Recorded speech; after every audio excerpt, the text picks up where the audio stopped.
Hello, everybody. I'm Zak Shelhamer. Welcome to my Adventure Life podcast and Vodcast on BeAlive. For this episode, we have Brandon Palaniuk. Brandon Palaniuk is one of the top anglers in the world. Yes, that's right. Last year, he won Angler of the Year. This guy catches tons of fish. He knows a lot about what it takes to make sacrifices in order to follow your passions in life. I think it was a really interesting conversation. We did have some technical difficulties towards the end, but bear with me. I'm a one-man crew trying to manage a bunch of cameras and microphones, and we're not in a studio, we're out in nature. But hope you enjoy this one. Over the years, I've met some of the top outdoor and adventure athletes in the world, and through the My Adventure Life series, we're getting to see how their passion has fueled their careers. I really hope you enjoy getting to know some of these people as much as I have. Yeah, welcome to the new podcast. This is a brand new thing. Yeah. You are the very first person to be on this podcast. How do you feel about it? Honored. Yeah. Well, honored. Feel like I can't tell if I was just like the easy guinea pig or if I was like an actual valued, like first guest. It's debatable. That is debatable. No, we are super honored to have you. I'm super honored to have you. We've worked together on a couple little projects in the past, but this is our first time to sit down and just hang out, have a cup of coffee and chat. For those of you that are checking in through the podcast app, you might hear a little bit of a river in the background. It's because we are at a beautiful spot. We're sitting on the back of my Jeep Wagoneer on the Siuslaw River in Oregon. And I felt like it would be fitting to take Brandon down here to the water. Yeah, it's beautiful. Yeah, we actually saw someone catching a fish while we were setting up, didn't we? Yeah, which makes it even that much tougher to sit down and do a podcast when you got people catching fish down the river. Seriously. All right, so when I was doing research for this podcast, one thing I started looking up was fishing facts, and just to, so I could get some knowledge around the topic. Yeah. But I wanted to know how knowledgeable you were with fishing. Are you ready? We're going to put you in the hot seat right now. Oh, gosh. Are you ready? Yeah, hit me All right, with it. So let's start with some trivia. The world record bass comes in at A, 17.3 pounds, 20.3 pounds, 22.4 pounds. Well, there could be some discrepancy in that. June 2nd, 1942, George W. Perry in Georgia caught a 22-pound, 4-ounce bass. But then Manabu Kurita in Lake Biwa, known as Biwako from the locals in Japan, caught a 22-pound, 5-ounce bass.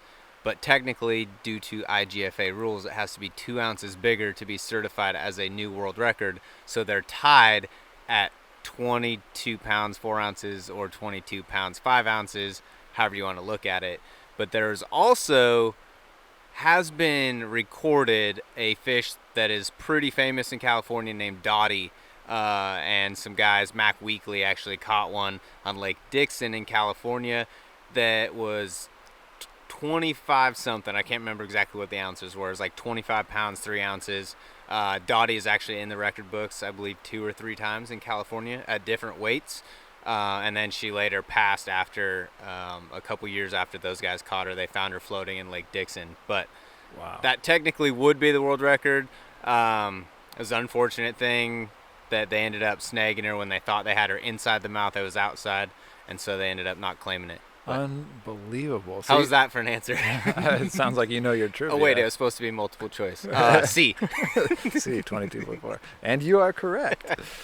All right. Well, you're very knowledgeable on that topic. And that actually brought up a couple questions, but that is remarkable so the technical world record hasn't been set then in 86 years? Yeah. Is that true? Yeah, I mean, technically, 1942 is the original record.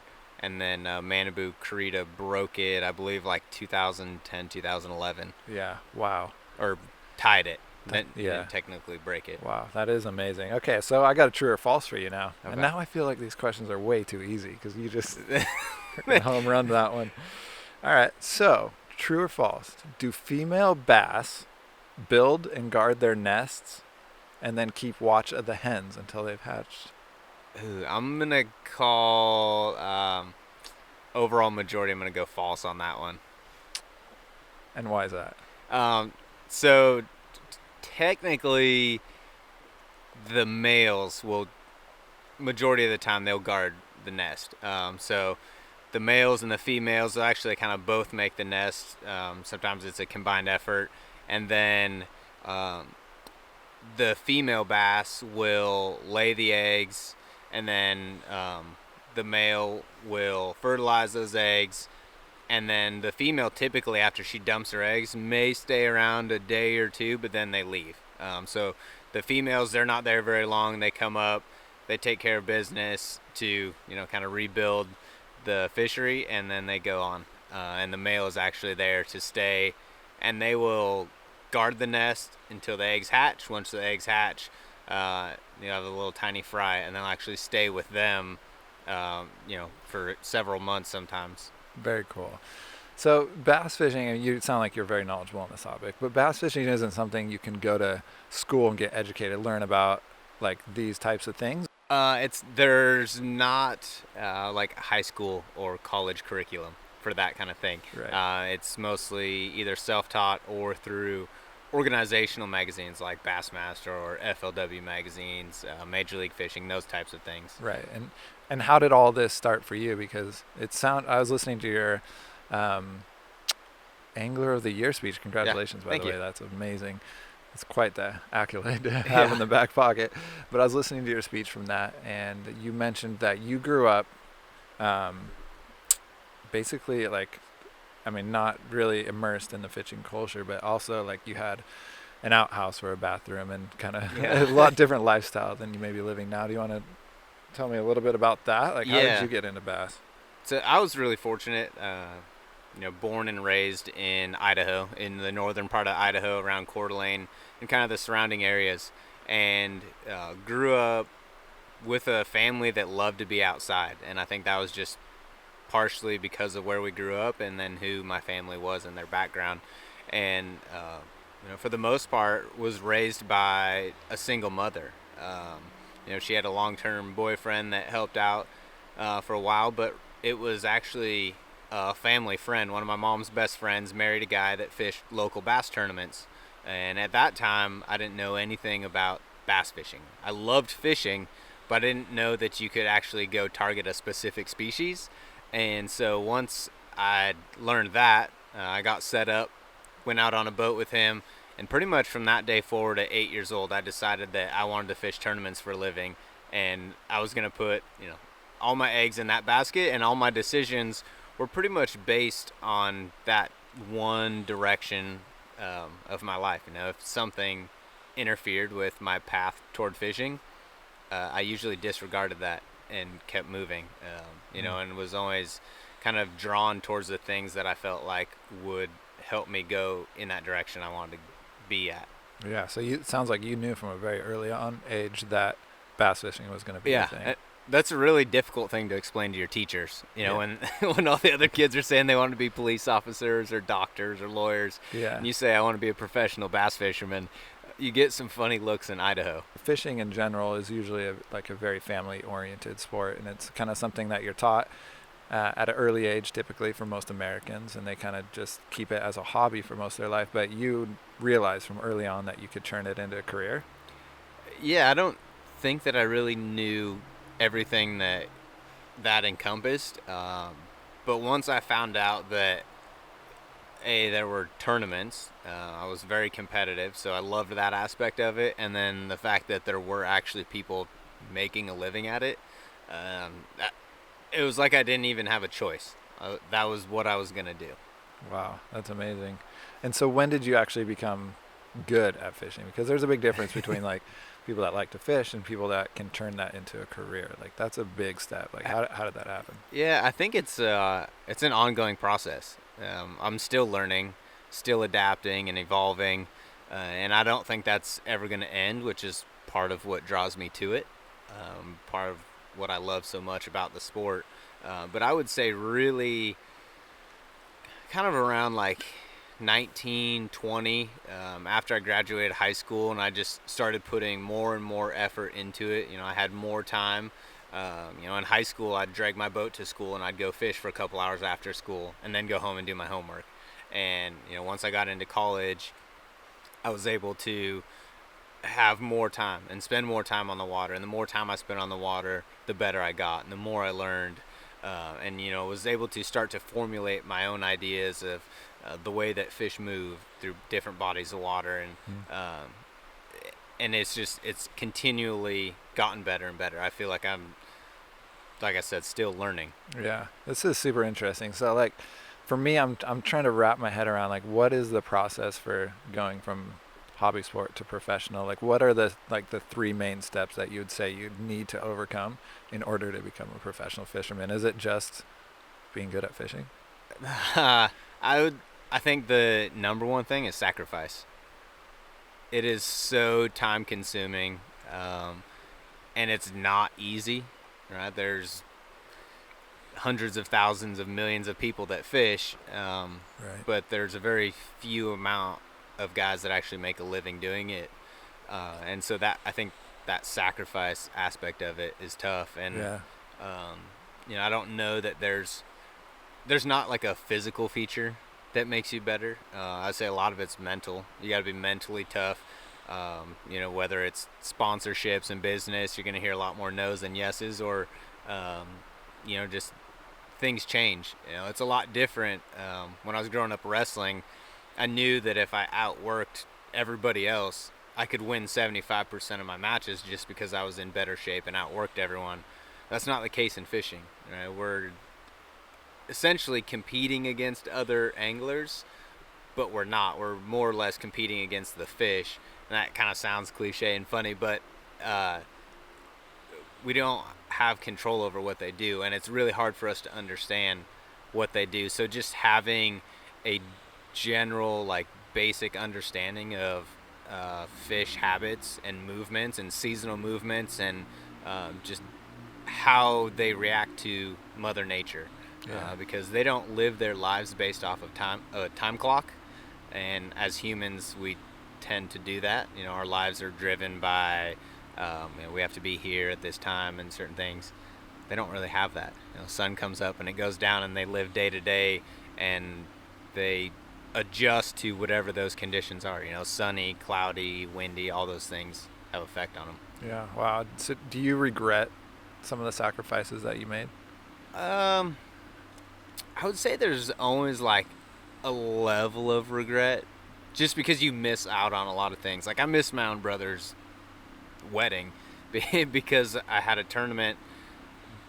But when you have 9 professional events a year, and then something like that comes up, you can't miss those events, because you're essentially be like walking out of work. Dang, got someone's trying to race down the dirt road, I guess.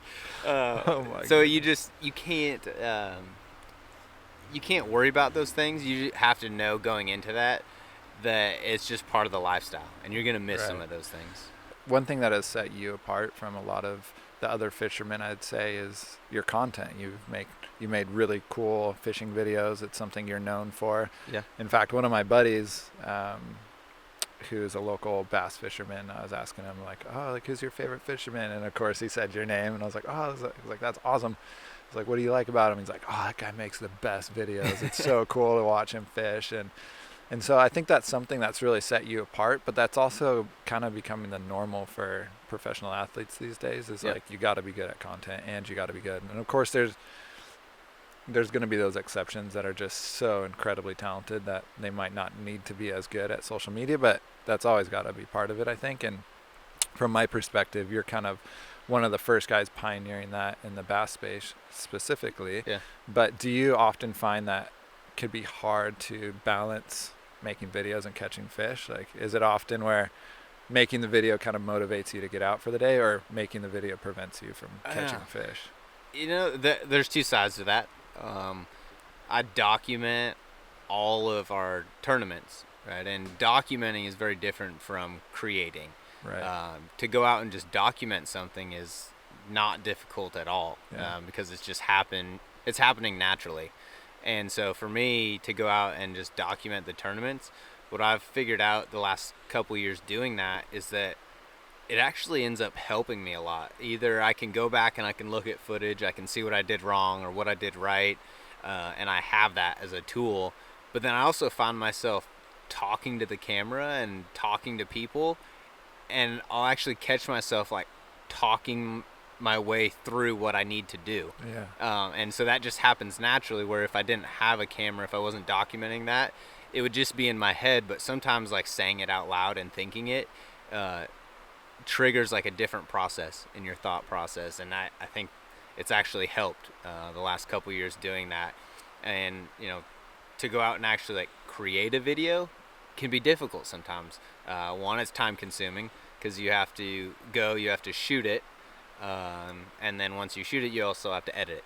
And, you know, and those things take time, and time is just something that we don't have control over. You know, we only have a set amount of time of that. So balancing that can be difficult, but it's something that I enjoy. Yeah. So it's not as difficult when you enjoy it. You know, if it was something that I didn't enjoy, I probably wouldn't do it. I wouldn't try to pioneer that. But I feel like there's a huge growth of a younger generation coming up in the fishing world, and just where the entire world is at technologically. You know, there's a lot of technology that allows people to consume that content, and everybody's consuming a lot more content a lot more quickly. And I like putting that out there for people. And for me, the value of it is the comments that people give back, you know, that feedback that people say, just like you're talking about your buddy, like, man, I love him. Why do you love it? Because I love watching his videos. You know, that's what it's all about for me, is like having that, I guess, just a little bit of that recognition of people enjoying something that you either create or document, or, you know, just following that journey. I love telling a story, because I feel like everybody has a story, but not everybody is given the chance to tell that. Yeah. Do you think there's luck, or are you superstitious? So, luck, that's probably like one of the biggest questions we get, right? Like, seriously. For people that don't understand fishing, a lot of times they just think it's luck, right? Because they either grew up going down to a dock with their grandfather or their parents or something, they throw out there and they just kind of sit and wait. What we do is not as much luck, and when you are talking a 4 or 5 day tournament, that takes a lot of luck out of it, because you have changing conditions, you're adapting, and so the longer the tournament goes on, the less luck's involved. You have to put yourself in the right position, in the right places. But where luck comes into play, or things that you can't control, is I may catch a 7-pounder instead of a 4-pounder.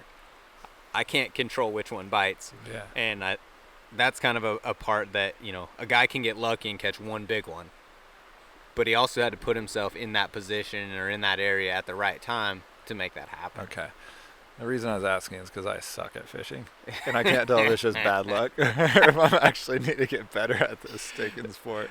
Just keep blaming it on bad luck for now. All right, yeah. So luck is a thing, everybody. Everybody that's terrible at fishing like me, luck is a thing. Every day, and one thing that I've found is that, like, every day we kind of get to choose to be hopeful or not. You know, we can be hopeful in life and that certain things that are coming up, and the certain circumstances we may be going through, or not. But I've also found that kind of to be true in fishing, like with having hope before every single cast. Do you find that that's something that you've noticed as well? Yeah, that's 100% true. There's a big cliche in the bass fishing world of, like, confidence is your number one lure. Oh, wow. And so that kind of lends to that. Yeah. That same thing, you know, of like being hopeful that you're going to catch one on your next cast. And it's true, you have to have confidence, because there's a big difference between going through the motions and actually, like, living in the moment. And that applies to fishing and life in general, I think. Yeah, for sure. What advice would you give somebody that might be struggling with that sense of doubt in their life? Just in life in general? Yeah. Man, that's a deep question. I think that everyone has to, like, everybody has something to offer the world. And as long as it's something that is good or something that's positive, you should offer that to the world. Like, don't be afraid to put that out there. Now, if it's negativity, you can keep that in your closet at home, because I don't want your negativity out there in the world. We've got enough of it.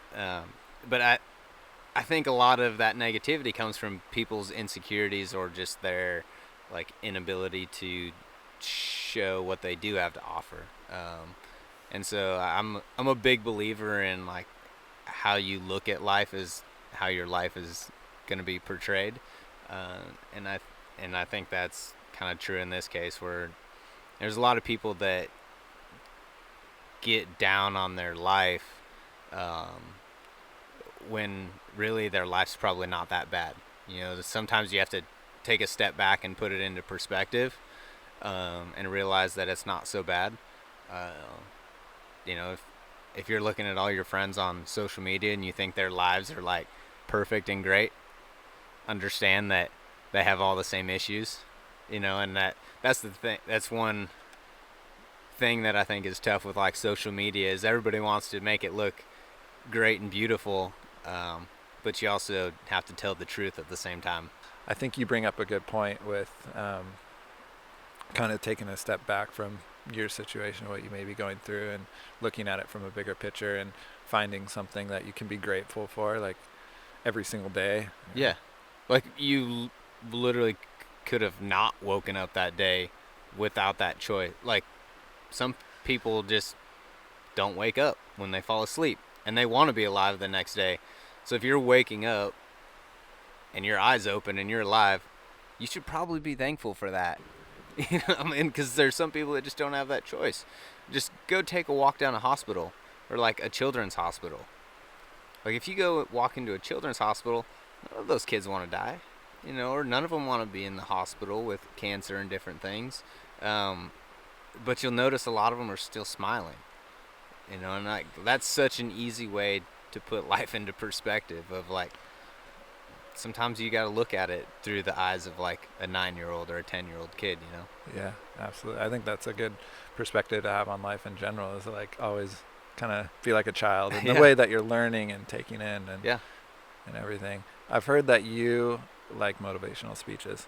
I do like motivational speeches. Yeah. Is there like one that you'd recommend, or like where do you consume this?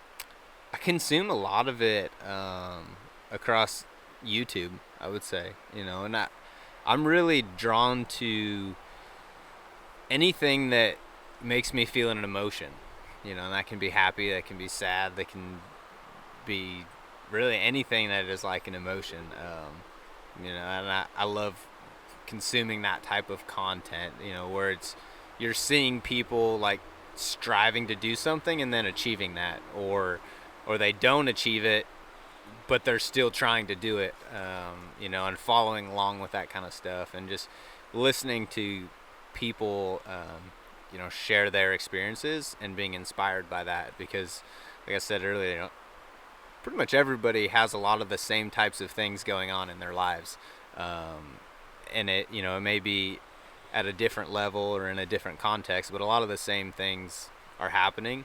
And you know, what better way to learn from something than somebody that's already gone through something that you may be going through, or, you know, so that the fact that we have all that technology, I try to embrace that and use it in a way that's good. Right? And then I used to listen to a lot of like old Versus commercials. I don't even know if Versus is like, this is like an old like channel thing, but it's like, they were like old sports commercials, just with like this really cool voiceover, and it was just quick clips of like athletes and people doing extraordinary things, like living in that moment, whether it was like something they won or something they accomplished, and they were all quick cuts, but you could see the expression in all the people's faces, and then mixed with the voiceover just like gave you this like sense of, I guess,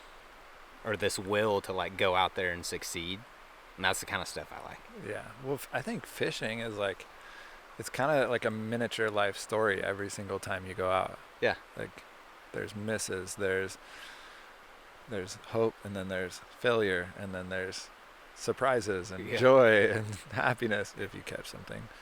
And I think that's really cool to be able to like see that on the day-to-day basis, on the micro level, and then to be able to apply that to your life. Yeah, it is. And I think it's definitely a positive thing to have, to be able to like process that and take a step back away from it and look at it and like, oh, like my day was going downhill really fast, and I've had several times where I thought that I had like career-ending moments, and 2 or 3 years later you look back at them and you're like, man, that was actually probably like the biggest career boosting thing that happened to this point. And it was really all just because of the way that I handled those situations, because they probably could have been career ending, but when you handle them the right way, they can actually be turned into positive situations. Looking back at those, what is some advice that you would give yourself, like if you were on that boat with you 2 years ago? Well, one of the situations was just real quick. We were fishing on the Mississippi River, which borders Wisconsin and Minnesota, and I culled a fish. So once we catch 5 fish, catch your 6th one, you're allowed to cull out your smallest one, release it alive, and put a bigger one in. Well, we were allowed to cull in Wisconsin, but not in Minnesota due to their state laws. I thought that I was in Wisconsin. I was on the Wisconsin side of the main river channel, but what I did not realize is that the border actually went through a back channel and didn't follow the main river channel like it does. And so I actually got disqualified after day 2. I was leading by 6 pounds. It was just a simple mistake. And so I was open and upfront about it because I wanted people to know like what actually happened. I didn't want a bunch of rumors to start. And so I was just very honest and open about that. Looking back at it, it was such an easy problem to solve. Yeah. And I wasn't prepared. I didn't do my homework for that situation. I didn't understand. I thought I knew what was happening, but I didn't actually know. And I think that's one thing that creates a lot of problems is like either a miscommunication or just a misunderstanding without actually knowing the facts. And so, to look back at it, all I had to do is pull up Google Earth and understand exactly where the lines were. Problem solved. But also at the same time, it built a lot of character, and I learned a lot from it, and it made me tougher. And I learned that now I know that, right? Like what we just talked about, I now know to do my homework and understand if we're fishing border waters or things like that, to really be cautious of my surroundings and know what's going on. Outside of catching fish, like what has fishing taught you? Oh man, I think patience is a big one. Even though I can drive around 70 miles an hour in my boat, that's not always the best way to catch fish. It'll get you there A to B very quickly, but you have to have patience, and sometimes you have to just let things build. Sometimes things happen very quickly on the water. Sometimes it takes all day to get things to build, and so I think patience is probably a very big one. And I think just like mental toughness, knowing that just because something's not going your way doesn't mean that you can't change it. I always have the ability to, if like in my gut feeling, I feel like I'm not doing the right thing, or I'm not in the right position, I'm not in the right area, I have the ability to change that. And I apply that to a lot of places in my life of like, if you don't feel comfortable about it, there's a reason you don't feel comfortable about it. And you've only got one life. Don't waste it being uncomfortable. Like, put yourself in a position that you actually enjoy it, or, that is going to set you up to be successful. Yeah, absolutely. When I was doing the research for this one, I came across the video of you fishing with this this other guy, and he didn't speak English at all, but you guys were still able to relate to each other on a certain level. How can we all find that in our life? Because that's something that I crave, is like, how can I relate to this person, or how can I go to this city and still relate to this culture here, even though it's completely different than the culture that I'm brought up in? Because I think once we are able to relate with other people, that's when we kind of start putting down those walls that we build up to harden our hearts against other people and other cultures and stuff like that, or just based on people's life decisions, we will put up these walls because we can't relate to them on any level. But how do you find something that kind of transcends our personal walls that we put up in order to relate to other people? Man, I think like the first word that comes to mind is passion. You know, like having a common passion for something, and that's really how what you're referring to happened. You know, we called it the Angler of the Year Exchange, or the AOI Exchange of 2017, and that came about because I won Angler of the Year in 2017 in the U.S., and Daisuke Aoki, who's from Japan, he won Angler of the Year in Japan in 2017. Had never met the guy ever. We had a mutual friend from Chicago, a guy that imports Japanese tackle, and you know, we just talking one day and kind of came up with this idea of like, hey, this has never been done before. We've never taken two guys from opposite sides of the world who are both at the top of their game in their countries and put them together on a boat. And it just, all of a sudden, it just started happening, and it became more and more real. And next thing you know, Daisuke's with me in New York, and we're fishing. And I know 0 Japanese, and he knows 0 English. Now, we have translators, but you're still, like, when you meet somebody for the first time and, like, you don't even really know how to say hello, or, like, you know, you can't communicate verbally. But the most amazing thing is that when we were on the water, it was like I was fishing with my best friend. There was no need to verbally communicate. Like, we would move around the boat, around each other. You know, we could just point and talk about things. And because we were both so passionate about the sport and had a good understanding of just the basics of fishing, we were able to communicate without any words. And I think that's something that transcends, like, across everything, way past just fishing. You know, that just because we come from a different country, a different cultural background, eat different foods, whatever it may be, there's always something that connects all of us. You know, we all bleed red, which is kind of my core thing. Like, there's so many things, and you can find that, like we were kind of talking earlier, joking, like you could take 2 people from knitting clubs and put them together. Yeah, they're gonna find that common passion, right? And like instantly, when you find somebody that is equally as passionate about you as the same thing, you have a mutual respect for each other, I think. And because I think passion is something that can drive your life in such a positive way that you're just like naturally drawn to those people that are passionate about the same things. You know, those are people that you want to surround yourself with. And it was a very eye-opening experience for me, because it started out as, I thought we were just going to be, you know, 2 guys fishing together. We're going to film this. We're going to document it, catch some fish. It'll be cool. And it was such an eye-opening experience to, like, that topic alone, of kind of just understanding that when I was done with that, the only thing that I could feel was that this was bigger than us. And I kind of titled it that, Bigger Than Us, because I felt the feelings that I got was more than just 2 guys fishing together. Like, it was something that was far above just even fishing in general. Like, it was something that spoke to just human culture and, like, making you feel human, you know, and kind of back to the basics. Because when you can't verbally communicate, you have to rely on, you know, other sources. And it's honestly one of the coolest things that I've done to this point. That is really cool. So when you Google your name, that's always a fun way to start a sentence. Yeah, it's a good one. The first things that come up are home, truck, and boat.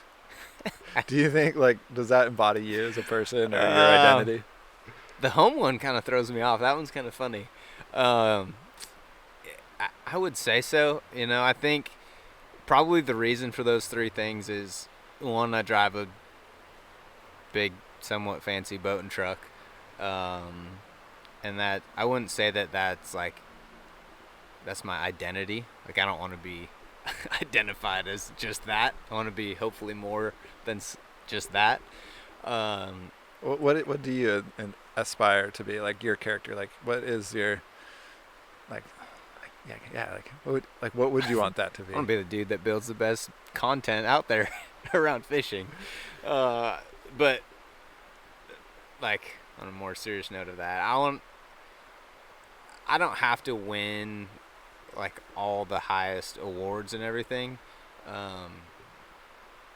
But I want to be able to look back at the sport, like at fishing, and say that, you know, when I walked away from it, or like when I retire from actual competing in it, that it's in a better place than when I started, you know, and to be able to look back and know that I had an impact on that, and that didn't just happen while I was there, but actually made a difference.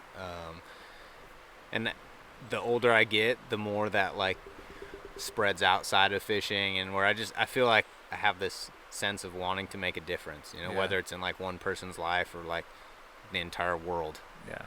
I just have that aspirations to do that. Are there certain character attributes that you're focusing on building right now? Man,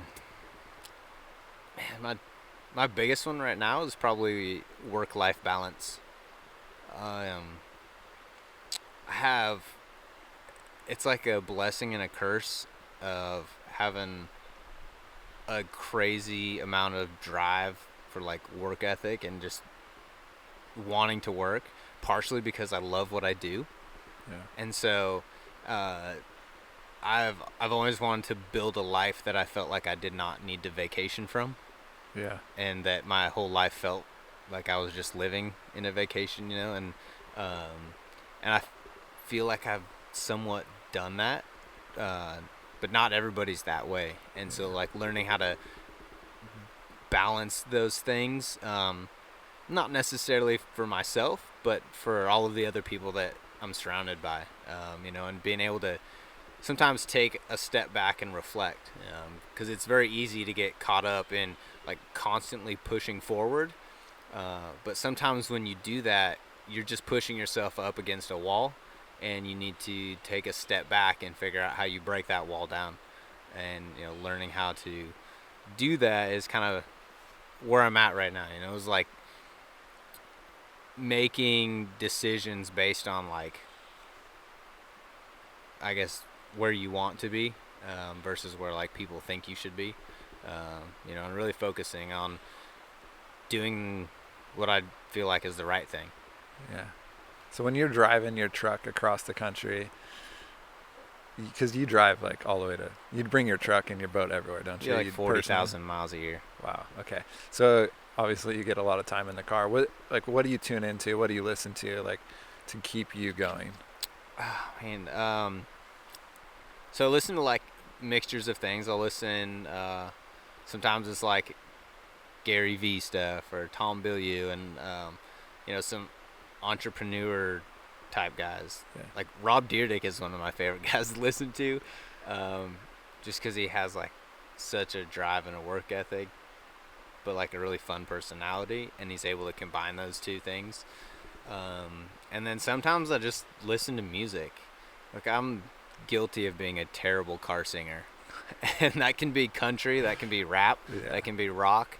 You know, if you drive 40,000 miles a year, it's pretty hard to listen to just one genre. Yeah. And so I found myself like tuning into lots of different genres, you know, podcasts, and sometimes it's just silence, you know, and sometimes I'm on the phone.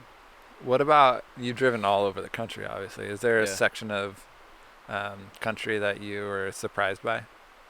The most surprising part of it in a good way is New York, the state of New York.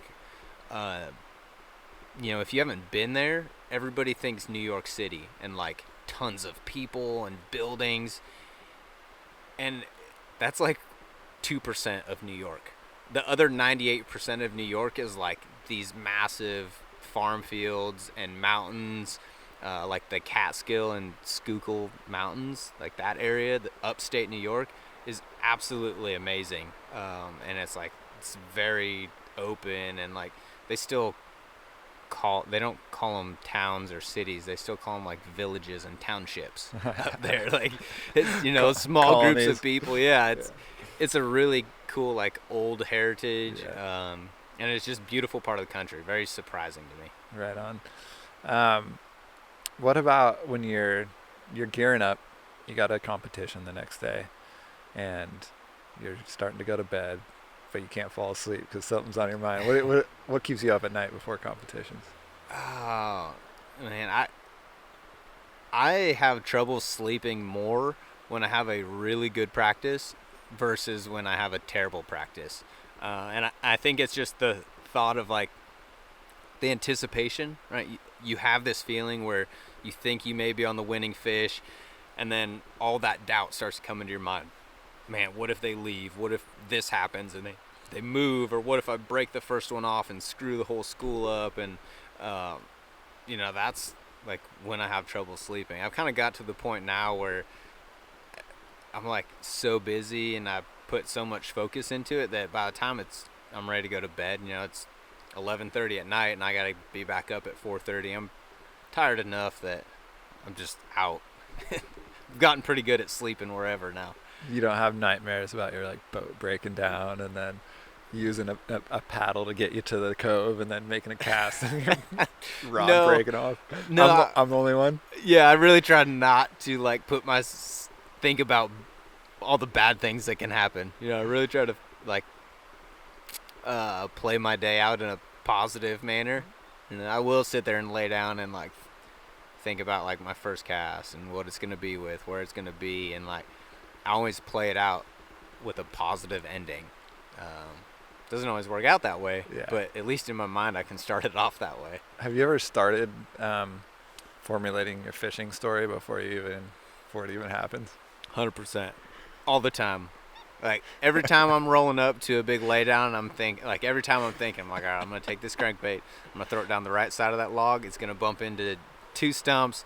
Fish is going to choke it. It's going to be sideways. It's going to come up. It's going to jump and head shake and tail walk. It's going to go back down. I'm going to lip it. It's going to be like a 7-pounder. And it's going to be like the most epic fish catch ever. All the time.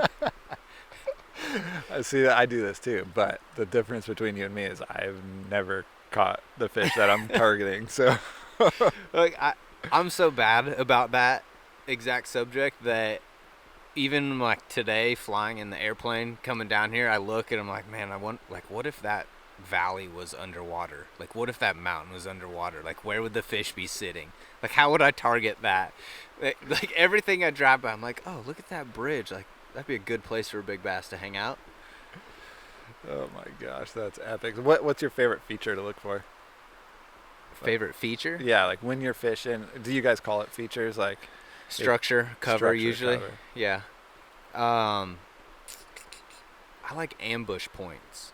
What describe to the layman out there who might not understand what that is. So an ambush point, it's kind of like the guy in the back alley that doesn't want you to know he's there, and you don't know he's there. He's got an ambush point on you. He's like hiding by the dumpster. Typically not a good thing. So it's not a good thing. So if you were the bait fish and he was the bass, he would have an ambush point. So it's usually anything. So a bass is an ambush feeder. They like to hide or feel secure in cover, and when an opportunity, like a little fish swims by or something, or a crawdad scoots in front of them, they can pop out and they can eat it, and then they can kind of go back to safety. So they're a predator fish, but they're opportunistic feeders. They like to ambush. So that can be like a bluff wall that they can hide next to.